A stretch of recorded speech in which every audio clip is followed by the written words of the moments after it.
Money is a tool. It can be a blessing or a curse, depending on how we use it. The Bible and the spirit of prophecy reveal powerful principles about wealth, stewardship, and financial success.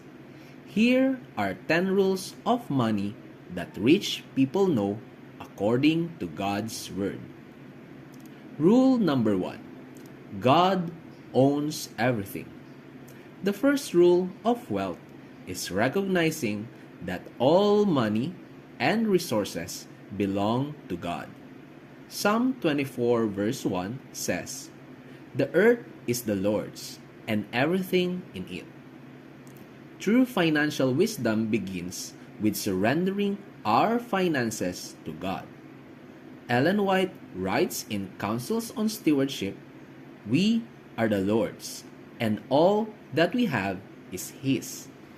Acknowledging this helps us manage money wisely, knowing we are stewards, not owners. Rule number 2: work diligently and honestly. Proverbs 22 verse 29 says, "Do you see someone skilled in their work? They will serve before kings." Wealth is often built through hard work, discipline, and integrity. Many rich people apply this principle, but God calls us to do it with honesty. Ellen White warns, "Success in any line demands a definite aim. He who would achieve true success must keep steadily in view the aim worthy of his endeavor." Rule number 3: avoid debt and live within your means. Proverbs 22 verse 7 states, "The borrower is servant to the lender." Debt can enslave us, limiting our freedom to serve God fully. Rich people understand the power of living within their means. Ellen White advises, "Be determined never to incur another debt. Deny yourself 1,000 things rather than run into debt." Rule number 4: save and invest wisely. The Bible teaches the importance of preparation. Proverbs 6 verse 6 to 8 tells us to observe the ant, which stores its food for the future. Wealthy individuals know that the power of saving and investing wisely. Ellen White says, "Money is a trust from God. It should not be wasted, but carefully saved and wisely used." Rule number 5: give generously. Proverbs 11 verse 25 states, "A generous person will prosper. Whoever refreshes others will be refreshed." Wealth is not just for personal gain, but to bless others. Ellen White affirms, to bless others with our means is one of the surest ways of bringing blessing upon ourselves. Rule number 6: avoid get-rich-quick schemes. Proverbs 13 verse 11 warns, "Wealth gained hastily will dwindle, but whoever gathers little by little will increase it." Many rich people build their wealth gradually.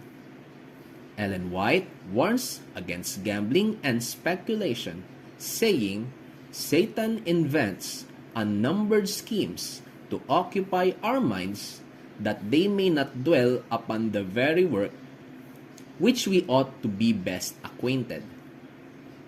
Rule number 7: seek wisdom before making financial decisions. James 1 verse 5 promises, "If any of you lacks wisdom, let him ask God, who gives generously." Smart financial decisions come from seeking God's wisdom, Ellen White writes, "Men of wealth are accountable to God for the use they make of their money. They should seek divine wisdom to manage it properly." Rule number 8. Multiple streams of income. Ecclesiastes 11 verse 2 advises, "Invest in 7 ventures, yes, in 8. You do not know what disaster may come." Wealthy individuals diversify their income sources.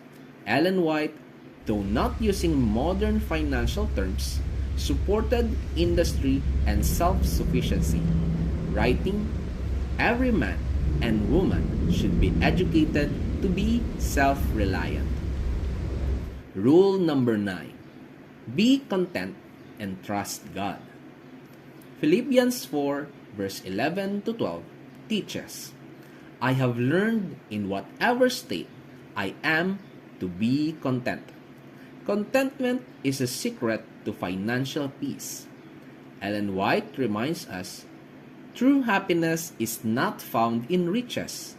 It is found in a heart at peace with God. Rule number 10.